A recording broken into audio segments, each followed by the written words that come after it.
It's time to get your morning started with the news you need to know. News update.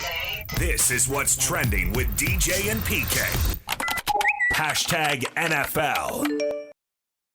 Anytime that we've ever made players the highest paid key players such as Troy Aikman, the most highest paid player in the game, we won Super Bowls. We done tried it all. We done protest. We even took a knee. You know, we done did walks. Like, so what's next? So right now, me and my wife, we right now brainstorming on how can we be a part of this change? You know, so it's important to us, you know, because we want to be able to change lives all the way across the world, not just Miami. That's Tyreek Hill, the Dolphins wide receiver. He called for a Miami-Dade police officer to be fired following, easy for me to say that, to be fired following a now viral incident Sunday in which he was pulled from his vehicle during a traffic stop. His lawyer released a statement demanding the immediate termination of the escalating officer. And you also heard Jerry Jones, if you spend the money, you're going to win the Super Bowls. It's not always that easy, but it was that easy for him in the 90s, so he's going to repeat it. Christian McCaffrey, TBD. They're playing on turf the next 2 weeks. They're hinting he's not going to play. Kyle Shanahan says they're going to decide that going forward, but the fact they're on artificial turf with his calf and Achilles injuries has them a little hesitant. Who? Christian McCaffrey. Kyle Shanahan said McCaffrey may not play. I may not be alive on Sunday, so you don't there know if it he's is, play, but the classic quote. they don't need McCaffrey. Forget him. Got this other guy. The attorney for the 17-year-old high school senior charged in the shooting of 49ers wide receiver Ricky Pearsall says the video evidence supports his belief that the teenager should not be facing attempted murder. Bob Dunlap, a court-appointed public defender, says it should be attempted robbery charges. And Adrian Peterson took out a $5 million loan, and the interest is built, and now he's being told by a Houston judge to turn over assets, the debt now up to $12 million. DJ and PK. Hashtag college football. They have pretty good guys at receiver. Well, you're a homer is the first part because they were running wide open. You're wanting to make it look better, and honestly, they were running wide open. Now, I asked for it. well, it's all right. We're honest here. I mean, there's no reason anybody should come to these press conferences if we're going to each other. So the point being is that they were running wide open, and the good news is this, Robert, is it's fixable. And I know everybody's going, didn't look like it's fixable to me. It is fixable, okay? That's Mike Gundy, Oklahoma State football coach. Problems in the secondary. Wide open, but he's going to fix it. How quickly will they fix it? Because the Utes are playing there a week from Saturday. I don't know, but you're a homer. We're all homers. You said that earlier this week. I've said that earlier this decade. Yeah, but people may not have been with us this decade. We got new listeners. You always got an answer for me, don't you? Not always. You just did then. Yeah, that's true. SMU is benching Preston Stone. They're going to start Kevin Jennings at quarterback after Jennings took over in the loss to BYU. Oh, he clearly looked better than the other guy, that's for sure. Seattle Seahawks quarterback Geno Smith is pumping up his cousin, Ohio State freshman wide receiver Jeremiah Smith, saying, I've seen a lot of great receivers. I've had a chance to watch a lot of JJ since he's about 10 years old. He's going to be the best receiver ever. I really believe that. Oh, he's a bulldog. Maybe he's a homer. No. I'm talking about the receiver. Oh, okay. Jeremiah, he's a bulldog. Bullfrog, bulldog, you know.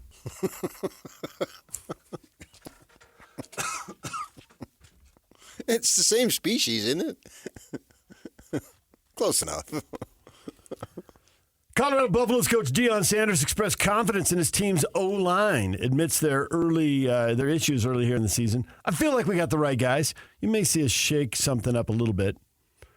Phil Lodeholt is a wonderful offensive line coach. Of course, Shadur Sanders was criticizing the O-line after the game Saturday. Of course. 4 ex-Michigan players, including former quarterback Denard Robinson and wide receiver Braylon Edwards, have filed a class action lawsuit against the NCAA and the Big Ten Network, seeking more than $50 million for being wrongfully and unlawfully denied the opportunity to earn money off their name, image, and likeness. Rules came along too late for them. They'll try to get it back in court. Wouldn't that be covered by his settlement? Wasn't that the whole point of the settlement the NCAA was just or is going through?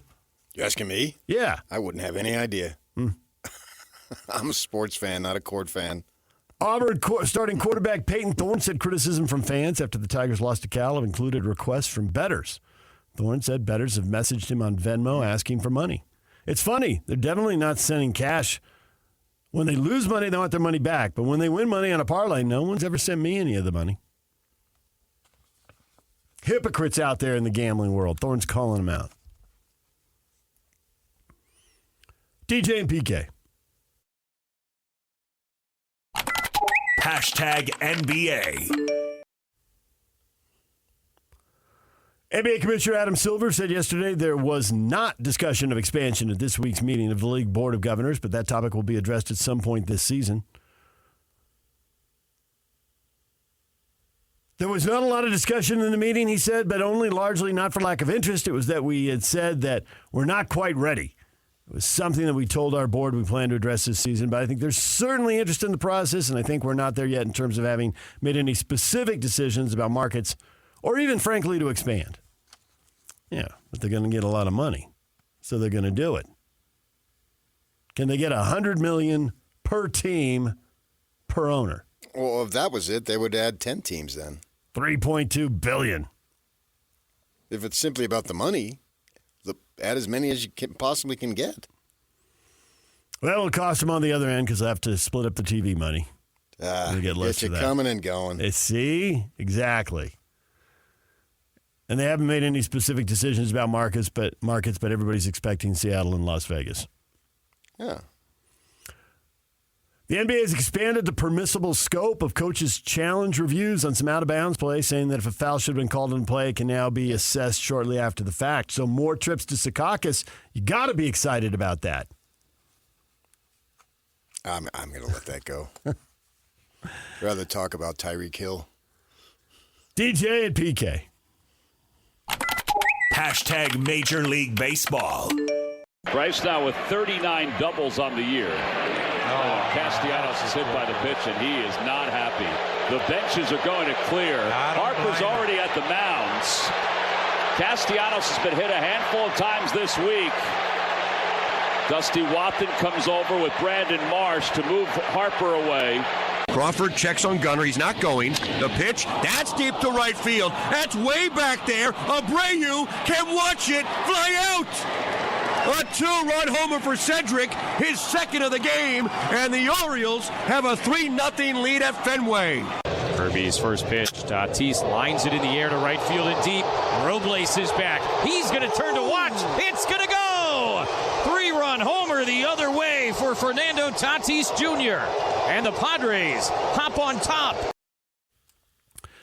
Padres beat the Mariners 7-3. Manny Machado also homering in that game. His 164th career homer breaks Nate Colbert's record. All right, easy. Nobody gives a crap. Yeah, he's the leading home run hitter in Padre history. Come on, Nobody has 200. Can you believe that? It's a pretty low number. I don't care to believe it.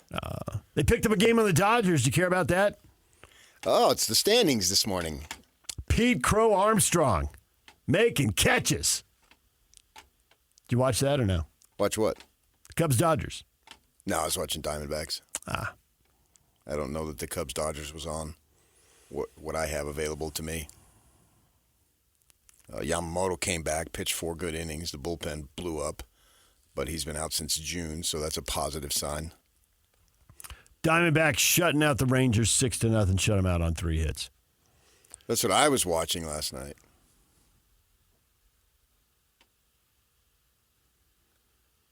Also in there, you heard the Phillies. You love a good brawl. Was that enough? That wasn't a brawl. That was just guys hollering at each other. Well, Castellanos clearly was thrown at. I mean, it was obvious. That was a couple feet inside. Well, they just given up a double and a homer, and Harper, hothead Harper, was at second base, and he came in. But as he got to where, coming from second to where the mound starts to rise. The angle from behind the camera showed him okay, I'm going to stop right here because if I do anything, I'm going to get tossed. I may get suspended. So it was more about, getting a little shouting and stuff. But, I mean, I'm Castellanos. I'm upset. He clearly threw at him. And it was as obvious as can be. You don't hit him like that. And there was nothing to motivate that other than he'd been getting hit. Yeah. And then Castellanos says that the pitcher acted like Castellanos' 2-year-old, which I thought was funny. You're frustrated, you're going to throw at somebody. That's like my 2-year-old throwing a fit because I took away his dessert before he was finished. Yeah. I thought that was funny. And if I'm 2, 22, 42, 52, if you take away my dessert before I'm finished, I'm throwing a fit. That'd be awesome. Yeah. I want to go to dinner with you now and see it happen. I don't know that I would have used that as an example because his youngster has every right to be hot under the collar. If the youngster has a collar. I got a dessert right there, and I'm not done. How dare you? Bees won in El Paso 7-1. Same two teams. Matinee today, noon game. Tony Parks will have the call on our app and streaming online. What is Trending is brought to you by Shamrock Plumbing. There's no job too big or too small. Get the personal touch with Shamrock Plumbing. DJ PK coming up this morning. Riley Jensen's going to join us at 8 o'clock, our college football expert. 9 o'clock, Cody Tucker, founder and publisher of 7220 Sports, covering the Wyoming Cowboys. What has gone so horribly wrong for Wyoming early this year? We'll talk with Cody at 9 o'clock. Also coming up, the question of the day, and that is next, right here on The Zone. Ladies and gentlemen, may I present... This is JJ and Alex. I need to see Cam Rising on the field in Logan. Yep. Because you need to be at 100% with that offense. It is on the throwing hand, so Hopefully you wonder... he can play in Logan because they need him to play against Utah State to fine-tune that offense so when they go to Stillwater, they are ready to go. Because if they play offensively like they did on Saturday, and I know with Cam, they were sputtering with Cam in there. Yeah, a little bit. We have high expectations for this team. Where was Brant Keithy on Saturday? 1 catch, 5 yards? That can't happen. This offense is capable of being so much better. Where are all these weapons? Catch JJ and Alex afternoons from 3 to 6. Presented by G2G Bars on 97.5, the KSL Sports Zone. Hot Takes or Toast is brought to you by Siegfried and Jensen with 30 years of serving Utah. Kyle Whittingham talking to the media after practice. What is going to happen at quarterback? Kyle. Well, right now it appears to be Brandon Rose. He's the guy that played today, will be the number 2 guy, but the week's not over yet. But he looked pretty sharp today, and Isaac looked sharp as well. So Isaac Wilson is QB1 at practice on Tuesday, and Brandon Rose is QB2. Mm-hmm. But as Kyle says, the week's not over. Trying to keep the mystery going. The week is over. Mm-hmm. It's a 5-day weekend. Put your feet up, America. We're good. Yeah, I think Wilson's going to play. What's your confidence level with this? There's the question of the morning. Leroy, it's Utah State, so no big deal. If Rising is out for several games, it's a really big deal. My confidence level is high that the Utes will win. You counting on the defense? I'm counting on the offense, too. Nick, sorry defense, pressure's on you again because we won't be able to move the ball with that kid. I disagree. You think they're going to move it? Mm-hmm. 400 yards, 28 points. It'll look like a normal game. I think they'll win and they'll cover. Not that covering matters. People want to know if it's a blowout or not. I know you're caught up in that. You think it's some kind of signal. I don't think it is. Tony says it might work against Utah State. I think it will. And I expect he'll be demoted to quarterback 2 the week after. Well, obviously. The second Rising is ready to go, he's going to play. That's never in question, nor will it be in question if Wilson throws for 500 yards and 6 touchdowns. Vernon, the Aggies will upset the Utes, and Wilson will throw 3 picks and get pulled in the second half. Worst case scenario for Utah, best case scenario for the Aggies. If he throws 2 picks, there will not be a third pass attempt. It'll look like that Colorado game last year. That didn't even take a pick. That just took a dangerous-looking ball over to the sideline. All right, just hand it off the rest of the game. That's it. And that game didn't mean anything. That was fourth quarter, yeah. But he still shut it down. I mean, they were destined to go where they were going to go. I mean, you still want to win. And Chris Stapleton came in there and gave him that W. And now I think he's up the ante, too. He's gotten more tats and his hair's longer. I mean, if Chris Stapleton ever does like an action movie and they need a stand-in, that Utah quarterback can do it. I don't even know his name anymore. What's his name, Yak? You would know it. It begins with a B, doesn't it? Luke Batari. Yeah, and he would fit in just fine. Still see him on the sidelines signaling those plays. Got that jersey, got that right, the mesh thing on. The mesh jersey, yeah. That's where I noticed him. Oh, man, he looks even more Chris Stapleton-ish. I think they'll be fine as far as winning the game. It'd be interesting to see if they could beat conference teams with that quarterback. Because I think they could. And I would love to see him play the whole game. Because you may need it down the line as far as him coming in and being able to win the game for you. Or at least not lose it, somewhere in between. You know, just putting it on his shoulders. Okay, young fella, go down there. I don't think it's going to be that. But you need him to be a quarterback, not just a handoffer. And that's not going to happen. Like Daniels, who won the Heisman, his freshman year, he came into Rice Eccles. He was like 3 of 25, and they told him, don't take a sack. So 22 of those passes were in the third row. Just throw it away, baby. Yeah, and that was against hard-pressed for me to think that this defense is better than that defense that the Utes had there. Literally everybody who played in the secondary, I think, played at some point in the NFL, among others. And I don't know that that's this case. The defense can be fine this year. That's not a knock. But that defense was really, really good. And you don't want Wilson to be in that situation should he have to go in November. You want him a level of confidence. And this is a great opportunity to get the level of confidence and the experience that you literally can't replicate or buy anywhere else except Saturday afternoon at Merlin Olsen Field in Maverick Stadium. Did I get it right? I think you did, actually. That was well done. Right. Took the risk. Yeah. And I say have at it because I think it could be extremely valuable. Plus you want a program, and they've got a program, but meaning that then you go into next season with just way more. And you'll probably you can have an opportunity to bring in transfer quarterbacks. There's no question about that because the job would be open either way because this is not season ending for Rising, nor do I believe it's long-term for Rising. So this presents itself. And the truth is, if you lost the game, you really haven't lost anything as far as what you can accomplish. I mean, you're 10th, 15th, 20th, it doesn't matter.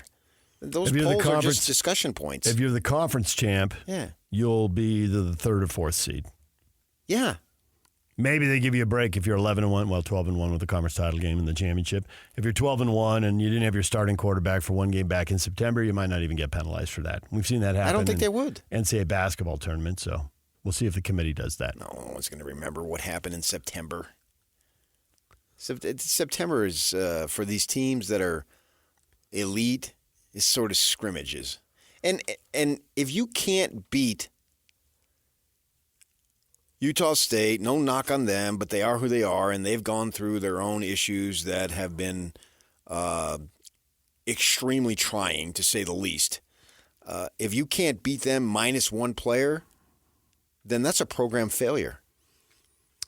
I would think the path to that hideous moment you're describing would be turnovers. is he going to turn the ball over? No. If he doesn't turn the ball over, the defense is really good. It barely gives up any points at all. So they don't have to do much. I guess it would remind me of the UCLA game last year where they went 14-7. The defense actually gave up one score and got one score. Yeah, but I don't think they're in that situation this year. You've been pumping this kid up. Last year was a walk-on. An entirely different story. And the other, you didn't trust Rose enough to even put him in the ball game in Vegas in the bowl game. You went with Chris Stapleton, another walk-on.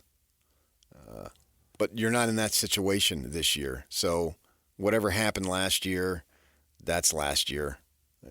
You believe in this kid. You recruited him, and you think he was a high-level recruit. All right. You're not asking him to win 10 games. He's just asking him to beat a team that you should be able to beat minus one player. I don't care who the player is. If you're that good, you should be able to do it, and they will do it. I'd be very surprised if they wouldn't do it. And I don't think they're just going to have him in there. Don't turn it over, son. Don't turn it over, son. Don't turn it over, son. I don't think that's it. Really? Yeah. Interesting. What's the point of having him on scholarship and recruiting him if it's so negative? Don't get the walk on. Don't use that scholarship someplace else. If that's all you think of him, that's your standard for him? No. The turnovers are what could sink them. If they don't turnovers turn can it over, sink anybody anytime. And a freshman on the road is more likely to turn it over in his first start. I don't know that. That's some obtuse, logical thing that has zero to do with Isaac Wilson. That's a theory. The game isn't played in theory. Well, on Wednesday at 7:31 it is, but I get your point. Saturday night it won't be. So it will be over Saturday night, but I get your point. Thank you. I just don't have that mindset. Don't suck, son. Don't suck, son. Ready, break. Family on 3. Lots of people don't have that mindset, but you've heard Kyle talk about turnovers for 20 years. And I've also heard him talk about getting turnovers. So if they have 2 and get 5, who gives a flying flip? B+3. Yeah. You're eliminating the other end. You can't go in with a backdoor mindset. What kind of message does that send to your team? You're a championship caliber team. Guys, don't screw up. Don't screw up. Don't screw up. Family on 3. I mean, what the hell is that? Protect the defense. Defense gets some turnovers. He was talking about that. If you're that good, go get them. They had a big one against Baylor, but they need more. Get them some short fields. Let the run game do the work. There's plenty of ways.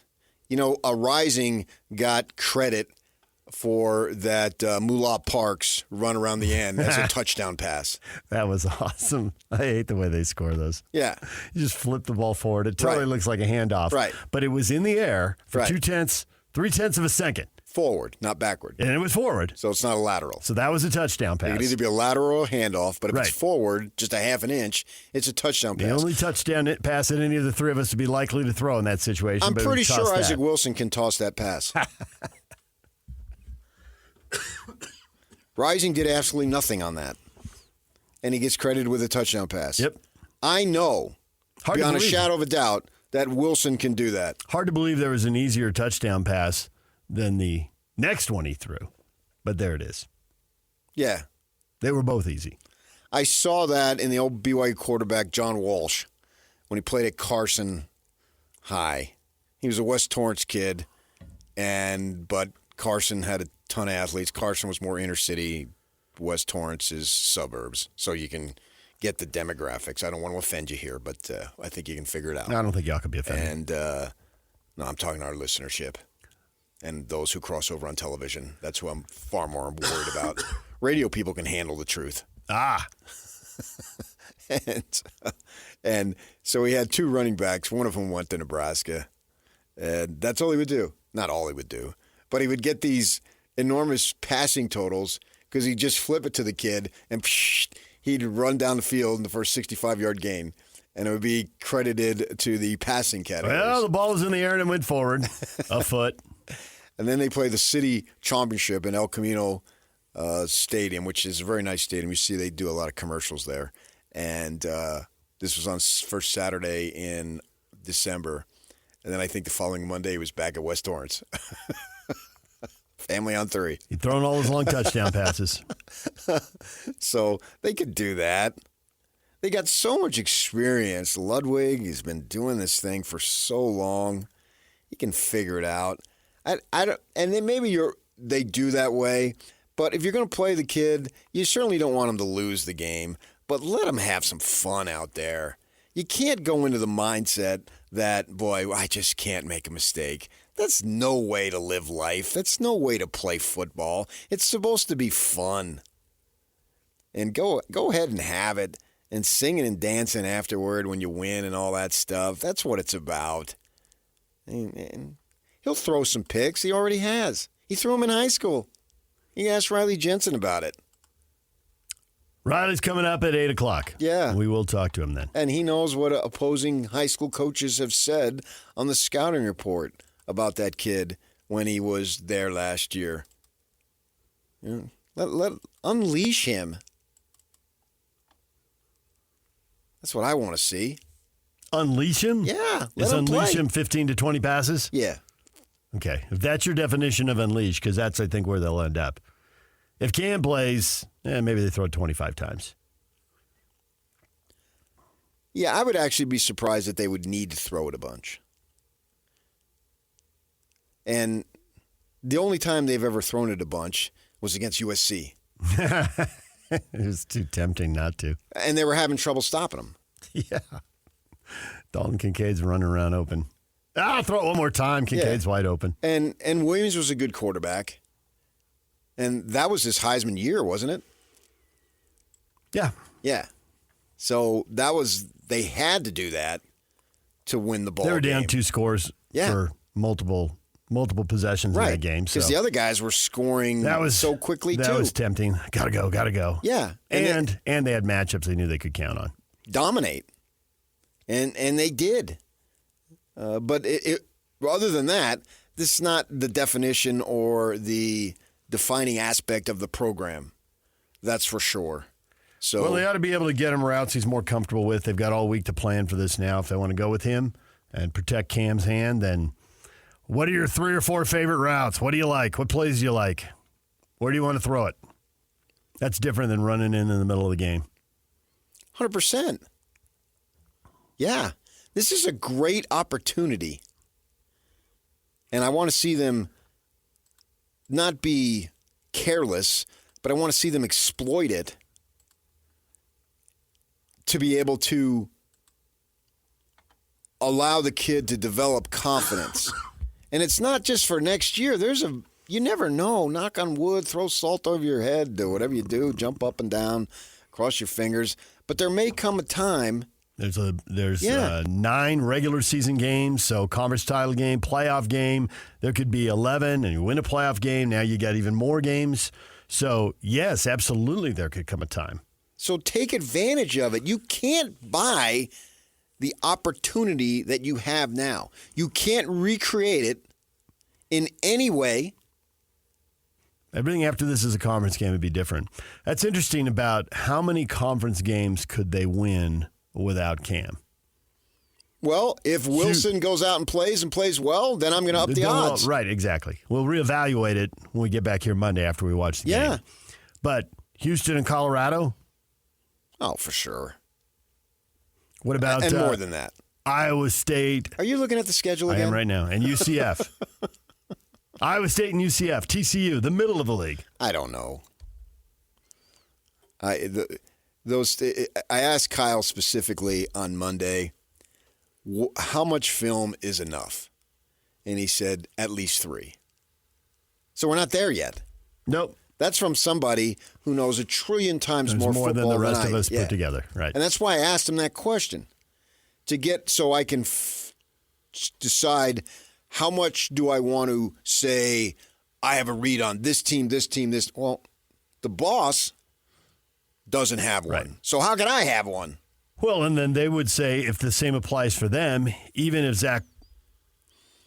Isaac Wilson plays this whole game, they would have 2 games worth of film on him, right? Half in the opener, half in the second game, and then assuming he plays this full game.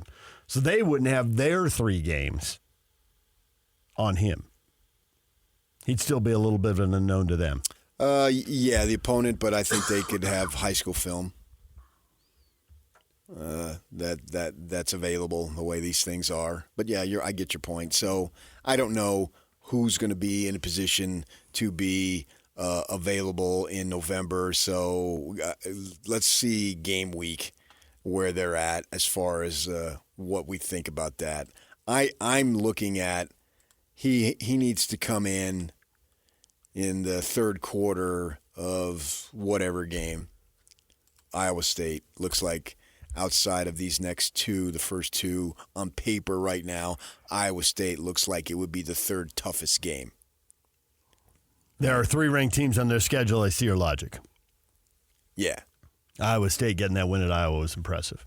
Sure, it was. So that if he needs to come in that game, or man, they may need to come in Oklahoma State's game, I think that would be a little bit more difficult under the circumstances. I would look for Arizona and Iowa State because Iowa State's at home, isn't it? More of a favorable environment there. And I don't know. I don't know this because it could change, but it looks like they only have 1 hard road game. 1.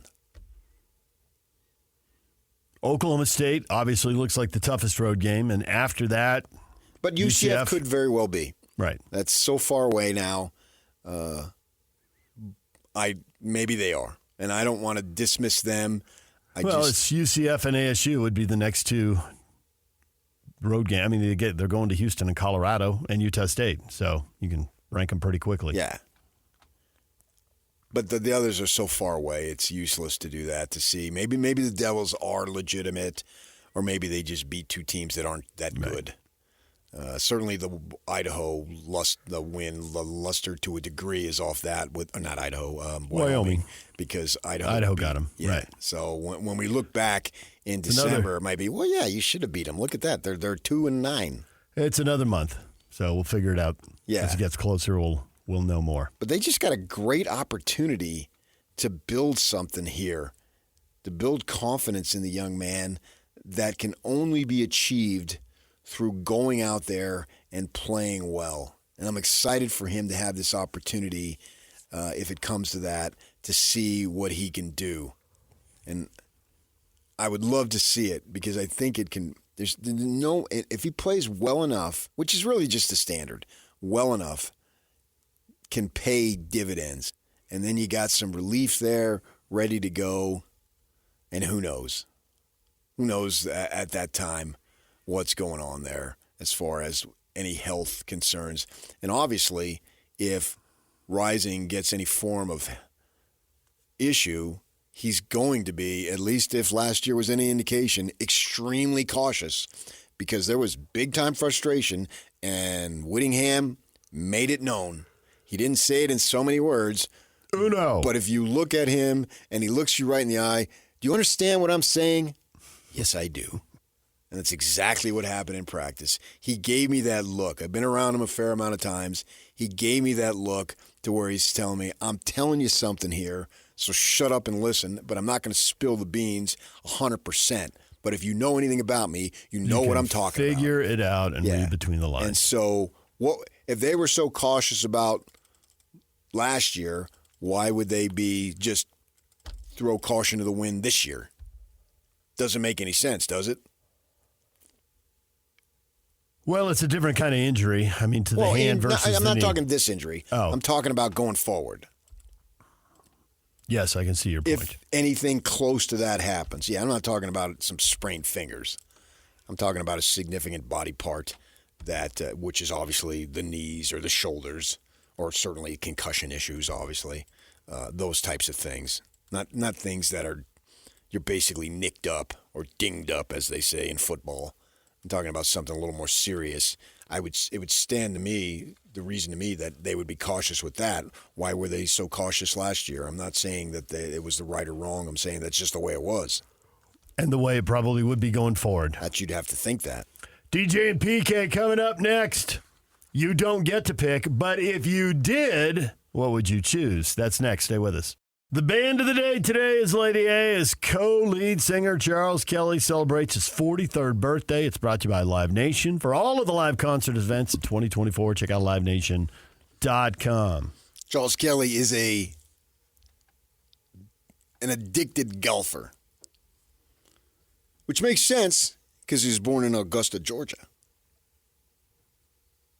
Wonder how many times he gets to play Augusta National in his life. His brother is a Utah resident. An unusual combination. Yeah. His brother Charles is married to Kathy Heigl. And they live up there somewhere. On the Wasatch Back, Summit County or someplace like that up there. Yeah. Or further, actually. I read a story about that once. You did? Yeah. There was somebody did some profile of her, but she's picked some small town. It's not Park City. It's somewhere up there. Maybe Camas. I don't know. Yeah. Try that in a small town. Got the question up on our Facebook page. What is your ideal start time for college football games? Are you familiar with the expression, there's one in every crowd? No. Yeah, I think you are. Because I'm that guy. Jeff says my favorite is 8:30. AM or PM? PM. He'd be the only one who said that. People don't really like the 8:30 start time. Ray says 6 p.m. You get all your Saturday things done, you settle in for the game. 8:30 games are killers when I have to drive home from BYU games all the way to the Cache Valley, then go to church the next day. But we do what we got to do. And he's got the flex little emoji there and the football. Well, it depends, if you're married, because if you're single, they usually push that stuff back to like 1 o'clock on Sundays, to give you time, because they know you're out carousing and you're on the prowl. So it depends. Carousing and on the prowl. Mm-hmm. I stand by those expressions. A cougar on the prowl. No, I'm not. Why do you got to bring an age? That has nothing to do with it. Well, he's a BYU fan. Regardless, you brought it up specifically. You and your double entrada sometimes just drives me nuts. A lot of people follow the beast of the show's logic here. Early season, after 6 p.m. Late season, 2 p.m. Yeah, you're going on the logic of the weather. I understand that. That makes sense. I don't have to say make it make sense because it does make sense. Brad, 6 o'clock in September and October, noon in November and December. Noon? Noon. Noon? Exactly. He's old school. 12 o'clock kickoffs back in the day. 12 noon, which is redundant. Drives me nuts. There's no such thing as 1 noon. He didn't say 12 noon. He just went with noon. I know, but you hear people say that. They do say that sometimes. Noon is noon. It'll never be anything but noon. It is nothing but noon. It'll always be noon. Now and forever. Court says nationally, I like those 11 a.m. starts. Locally, night games play well with the environment we live in with the sunsets in the mountains. No. You lose the beauty in the dark. The beauty of the stadiums can only be illuminated during the daylight hours. Dark is dark. There could be the ocean right there and you wouldn't see it. You wouldn't. I hear something. That's an odd noise. Or a lake or whatever. The Taj Mahal. Well, it sounds like he wants them to start in daylight, play through sunset, and then finish in the dark. Oh, boy, that's the story of my life. The 6 o'clock kickoff, he says, ignoring what PK just said. Ephraim, if I'm not working on Saturday, they can start whenever they want. But I do not like having to watch my Ute games 2 hours after they finished. What's that mean? I think he works on Saturdays, and he doesn't want to have to tape a game and watch it after the game. He wants to watch his games live. But he's got a job. He doesn't say what his job is, but apparently he's got a job where he can't watch at work. I feel bad for Utah people. You know, BYU, you're entrepreneurs, and so you can adjust your own schedule. And if you should play any sport at BYU, you're given private lessons, and you could be done by noon. So and you can load up on Thursday and Friday, and take Saturday off of selling medical equipment. Now, you can say PK's profiling, but here's his background. You ready for this? Actually, unusually, he's from Uruguay. Where's that? In South America.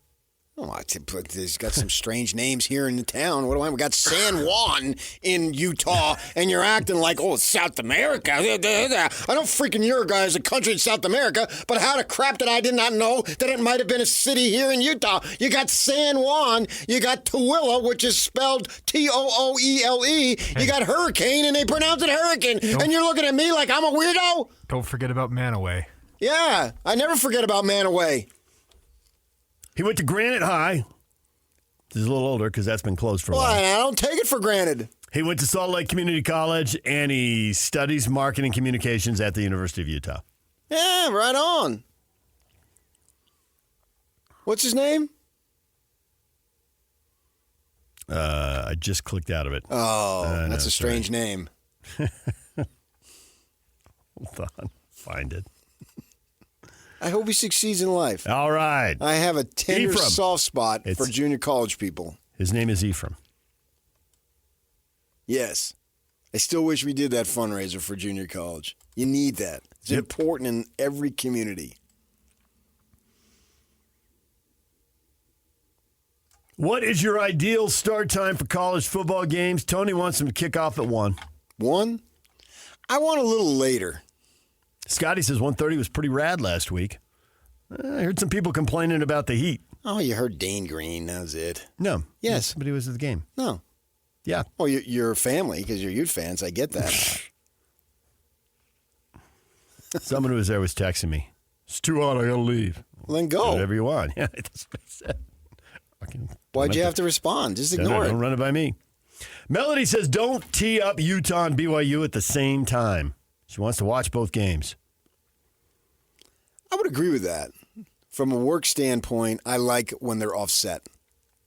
Like this Saturday. Mm-hmm. I'm going to watch both. Get to watch both without having to flick around. I'm going to flick around at commercials because of I had a remote in my hand and I'm a male and there's other football. But other than that, I love it when they're offset.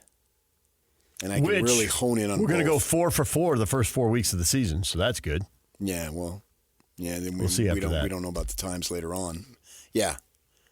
The only time I like them to kick off at the same time. It's when they play each other? Yes. Yeah, that would be kind of awkward if they didn't. Right. Because I feel like there's certain things in order to keep this fabulous job that I must do. Watching Utah and BYU football goes right to the top of the list. Yes. And during football season, it literally is at the top. Of the list. I can remember there was a friend of mine, the Devils were playing, and he's texting me about the Devils. Well, what'd you think? I said, I don't know. I'm literally not watching it. I got to watch the Utes and the Cougars. This is work for me. That's fun. If I could fit that in, fine. But I don't do it at the expense of my guys. One thing you miss about the Pac-12 network is catching up on the other games that conflicted and you couldn't watch them, and they do those 60-minute cut-down versions of the games. I'd watch it every week. I know. Those are good. I miss that. Yeah. Oh, no question. ESPN Plus, you can go back and replay them, but they don't take out all the dead time for you. You got to do the work. I don't have ESPN Plus. I don't get it for free like you do. Yeah. You think you'd help a brother out. You make way more money than me, and you think you'd help me out, and you don't. DJ PK, it's 97.5 The Zone. Riley Jensen, college football expert and mental performance coach, a former Aggie, will join us to talk Aggies, Utes, and what do you have to do for a freshman starting quarterback in his very first college start? We will talk with Riley next. Stay with us.